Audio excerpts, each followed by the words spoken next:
structure mais wax dëgg yàlla nag Macky Sall moom ak loo ko mënta mere ou bien loo ko mënta jàppee ku mën a déglu la ku am confiance la et parfois nag day am confiance excessive sax si ñenn ñi or parfois da ngay am discernement mën a équilibré te ci mbirum dialogue boobu dama leen waxoon ni buñ ko waroon defaat suba ma def ko nga defaat parce que man samay conviction laay doxee bi mbir mi commencé ñuy lumtaani dialogue maa njëkk a wax ne d'abord dialogue am na fi dialogue sur la justice oui dafa ko fi les assises moom moo njëkk oui ki ma gën a attaqué ak ki ma gën a attaqué lu ci parti bi dem na foofu te bu muy dem foofu amul benn instance su parti bi bu ko wax. mais kan nga bëgg a wax. après xam na boppam ka fa nekkoon de Omar Youm la moom. le ministre Omar Youm xam na boppam. parce que man du ma laaxatu. mais moom dem na fa te bu mu fay dem.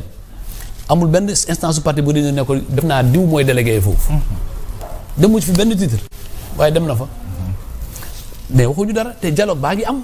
oui tey nii man dem naa réunion bu nga xam ni bu di wax affaire digitalisation de l'administration publique directeur général Senam mu convoqué ci juróomi maire yu nga xam ne muy Kaffrine bokk ci Dakar Plateau bokk ci Rufisque bokk ci Ngor bokk ci man ak Aliou Ndoye yëpp dem nañ fa loolu du dialogue dañuy dialoguer sur la digitalisation des administrations publiques suñu commune yi bokk ci. oui su ma demuloon foofu est-ce que Kaffrine dana ko am. est-ce que parce que simplement bokkuma ak ñoom ligne politique ou bien bokkuma ci gouvernement ou bien bokkuma ak ñoom lépp lu nguur gi di teg man du ma ci bokk loolu du waxu caaxaan la. te loolu dañ ko war a dépasser suñu démocratie moo war a dépasser foofu. moo tax bi ñu waxee dialogue politique bi sur les systèmes politiques. oui dama ni suñu devoir c'est de répondre ñun ñu wax suñu xalaat gars yi du ñu lekk du ñu naan. mais même moment boobu gis nga am ñu wër rajo yi. di wax seen position sur le chef de l'opposition. bien sûr di wax seen position sur la cour constitutionnelle. bien sûr mais looy dem ci rajo yi di débattre. nga jàpp ne waxtaane ko fee day gën a ñoom ñu ne CICAD lañ koy defee Macky Sall a ko tabax président Macky Sall moo def le 28. mais président Macky Sall moo fi institué journée du dialogue national président bi fi ñëw ci bâtiment bu nga xam ne Macky Sall a ko tabax ci décret bu nga xam ne journée bu nga xam ne Macky Sall a ko samp fii. nee nañ waxtaanee système politique nga ne way parce que am nañ ay gars yu ñu topp mais fii kan lañ toppul. te lan moo fi bees Mohamed lan moo fi bees 2012 bi Macky Sall ñëwee amul ñu topp. oui amul ñu topp et pourtant dialogue bi amee Oumar Sarr demul. absolument te Oumar Sarr fii lañ ko teree voyagé mu jaare par Mauritanie. mu ñëw répondre président mu dem Air mu jël Air Mauritanie ñibbisi aéroport man ak Aziz Diop ak ñoom Xafoor ñoo ko dem teewlu. quand même pourtant Oumar Sarr bi ñu ko oytee dialogue dem na. kon bii ma jàpp ni. c'était un moment fort où ñun ñëpp ñu waxtaanee réew mi. bu ñu waxtaanee réew mi ku ci nekk après mën nga dellu say conviction waaye après ku ci nekk di wax lu nga waxam ni te ñooñu di wax la plupart ñoo ëpp relation ak nguur gi ci suuf du dul ñu. ah oui man maa la ko wax. à ce point bu waxtu jotee. nga bëgg nag parce que bëgg nga xam nga am na ñu nga xam ne ils veulent être des rois sans terre. oui xëy nañ dàq ñëpp yow nga jiite même bu dee yaa ngi jiite ñetti case loolu fi amee. mais est-ce que c'est rendre service à Macky Sall. mais loolu mooy erreur le fait de combattre ou de wax yenn yi wala jëf yenn yi à Abdoulaye Seydou Sow nga xam ne ba mu méttee taxawu na le président Macky Sall. lépp ba méttee ba pare bu méttee ci nguur gi.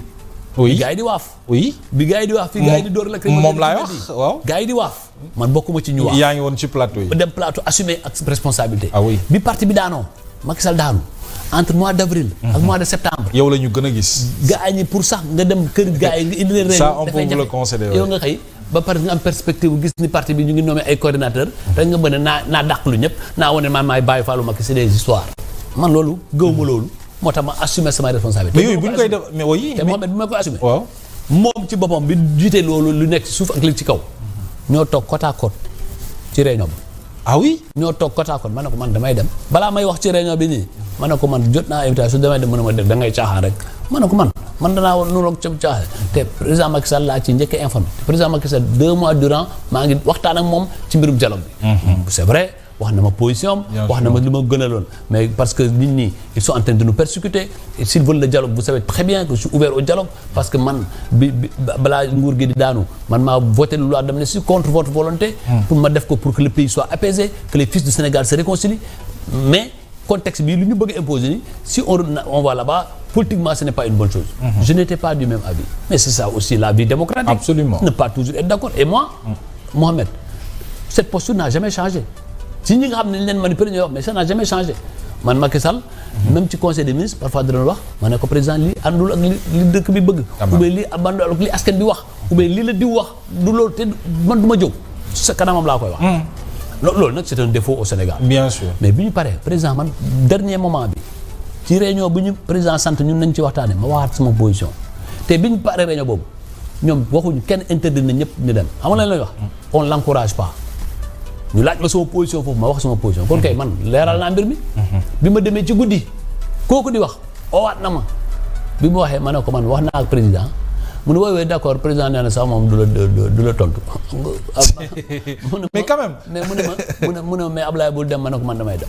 te je vais assumer devant le Sénégal je vais assumer mes responsabilités. mais Ablaye si pratique là ñu ngi koy xaar ci yeneen militants yu gën a moyen kii mais ci quelqu'un un cadre comme Abdoulaye Seydou Sow qui a été ministre qui a pris les gens ont voulu diaboliser.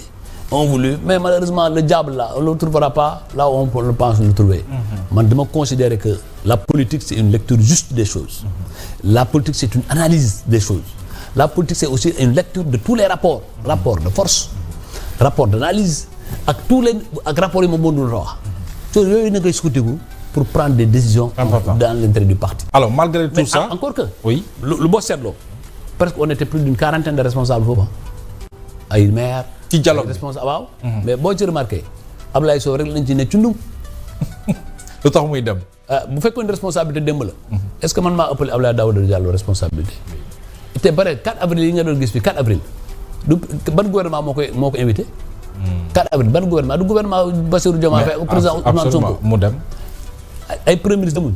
bien sûr ancien premier ministre est-ce que fan la ñu amee autorisation ñu dem. bien sûr toogaay la rek. Diallo la rek devant l'armée et la jeunesse. mais personne n'a rien dit mais foofu boo seetee ak ñi demoon ñëpp Ablaye Sow lañ ci seppi rek. waaw di mbele yaakaar ni foofu mën na maa intimider man ça m'intimide pas. quand même mais dama jàpp ne en vérité il y avait un plan qui est c'est-à-dire xam nañ fi ma Macky Sall teg. oui xam nañu ko absolument xam nañ man fi ma teg Macky Sall. am na lu ñu ci jëm il faut le tuer dans le parti ce parti là. xam nga c'est pas la paire de 2008 c'est pas la paire de 2012. on est à la paire de 2025. avec de nouvelles réalités politiques. Absolument. ku ko nanguwul tamit da ngay sonal. Alors justement malgré toute cette situation là on peut considérer que Abdoulaye Seydou Sow paasul mi ngi ci biir parti bi et il reste à l'APR amu ci benn jafe-jafe. oui tant que j'ai la confiance de Macky Sall maa ngi ca. tant que li ñuy def ci ligne bi ñu ngi ko teg ci yoonu parti bi. ak intérêt réew mi. kenn mënu ma cee bouger loo. moo tax dégg nga fii ay booy dañu sanctionné secrétariat exécutif national convoqué nañu ko.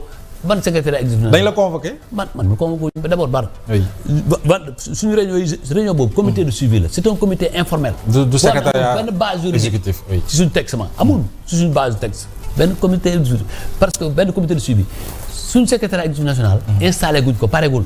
yow nga ne pour ameuter les populations oui le secrétariat est convoqué à l'effet de se prononcer tout ça c'était du cinéma ba pare deuxièmement boo bëggee sax sanctionner nit mais da nga koy def convocation nga entendre ko oui wax sax ci ginnaaw nit dafa nekk un acte de lâcheté yow nit ki mu ngi fi dawut ragalut soo ko woowee mu ñëw xam nga ko convoqué ko par des trucs par des suñu réunion yi jeudi la woon bés boobu ñu yóbbu ko vendredi man ba expliquer lu tax man ñëwuma bu vendredi man maa ngi am conseil municipal te bi may convoqué suma conseil municipal 15 jours avant man dama respecté sumay texte 15 jours avant convoqué naa est-ce que danaa annuler suma conseil municipal pour une réunion qui n'était pas prévue réunion bu ñuy def jeudi nga décalé ko vendredi nga ne man naa bàyyi suma conseil municipal. ci diggante bi secrétaire exécutif national am na fi réunion yëguma ko yëguma ko mais bu amee di buñ la di nga dem bu fekkee di convoqué nañ ko ci yoon ci li nga xam ne man du ma toog ak foofu ñu nga xam ni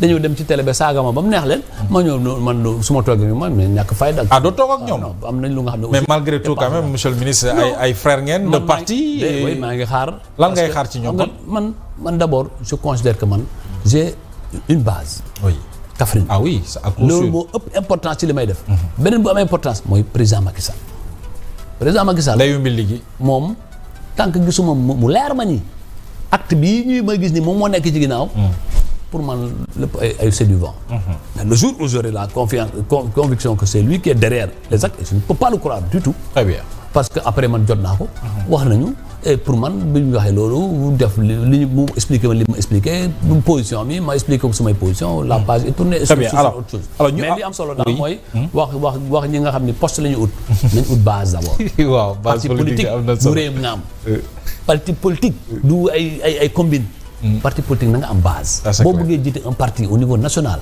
fi nga dëkk na nga fay mën a gagner ci nguur ak ci opposition loolu leer mais bu fekkee ni doo gagner sa benn quartier après ngay bëgg rek parce que un truc ci nga profiter ci yenn situation politique pour mën a non ça va pas être très facile et ça ne sera pas facile. C'est ça alors ñu des ci. Si quelqu'un pense que le parti là on peut le ramasser dans la rue là non du mën a nekk il se trompe. alors ñu continuer et c'est ci même sillage bi ci dialogue boobu opposition bi demoon participer sur ce dialogue nañu tey way tas ko de xibaar yi sànq rek alors ñoom am nañu inquiétude par rapport ak point de désaccord yi bokk na ci l'article 80 l'article 254 avec ces articles ou loi liberticide yi nga xam ne mi ngi continuer def victime njàngat li ci wàllu absolument xam nga foofu laay féliciter cette opposition parce que ñoom am nañu courage dem foofu poser problème yëpp article 80 bi ñu dénoncer ko même si encore une fois ñun ñi ñëpp la plus grande partie de cette opposition nous étions au pouvoir il y a quelque temps. Tout à fait. Article 80 boobu.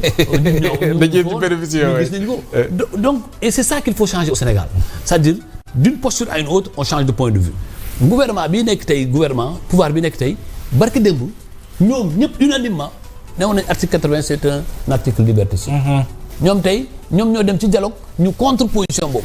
quand même c'est là où notre démocratie doit avancer. C'est et c'est ça gis nga man. li ma gën a am mbetteel ci nguur gi. mooy foogoon naa ni en tout cas boo xoolee leur jeune âge boo xoolee leur posture. boo xoolee le combat politique qu'ils ont mené dama jàppoon ni Bassirou Diomaye Faye le président de la République Bassirou Diomaye Faye et le premier ministre Ousmane Sonko bu ñu àggee pouvoir. ce qui va changer fondamentalement. et ce qui devrait changer c'est les rapports entre l'opposition et le pouvoir. c'est ça au moins foofu am rupture quoi. am rupture foofu mooy la vraie rupture. opposition ak pouvoir di mën a wax te du nekk deal. oui opposition ak pouvoir di mën a wax te du ñu laqatu. man tey dem naa Pullman fekke fa réunion bu nga xam ne directeur général moo ko présidé fang laa def. ëllëg mën naa dem ci bureau premier ministre ñu régler ay questions d'assainissement de Kaffrine. mais loolu lan laa ciy laqatu. foofu la ñu war a toll. foofu la ñu war a toll mais foo teg fi la gisee sax nga taxaw ak sa xarit bu yàgg bu ngeen ne ko ñu ne waa ji kat lii nañu ko et c'est ça. et ñu koy def la plupart.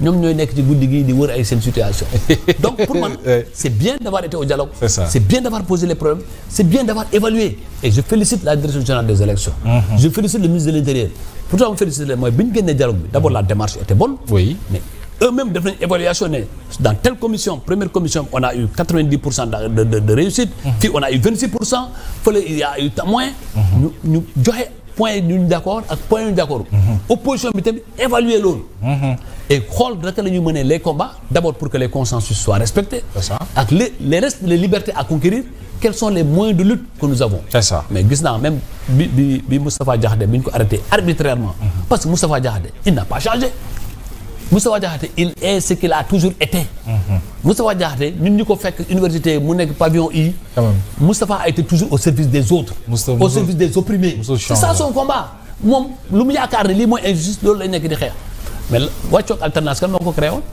du moom ak Aladji Ndiaye maa ngi leen di nuyu Aladji Ndiaye ak yeneen combat nga xam ne participé na ci 2000 ci alternance 2000 mais bu mu ñëwee gis ni lu mu d'accordul mais dafa ko dénoncer di ko lutter est-ce que loolu Macky Sall ak boobu Abdoulaye Wade pamte na ko yóbbu ko prison quand même non am na tolérance ak liberté te boobu sax wax ji moo gënoon métti moo gënoon graw bi mu jógee fii ñu nekk ci même pouvoir d'accord ci yenn position mais il les a donné ça publiquement bien sûr lu mu ci ñàkk mu ñàkk ko mais terewu ko mu nekk ci ay ci principe am conviction man mii biñ ma njëkkee ne aéroport duma voyager Moustapha Diakhaté moo njëkk wax ci télé taxaw quand même rappeler ne c'est pas normal rappeler ni sax dem naa fi Bangkok ba ñëwaat kooku kuy daw dina ko def quand même mais Moustapha a été toujours comme ça mu ñëw ci yenn trêve c'est vrai man j'ai pas la même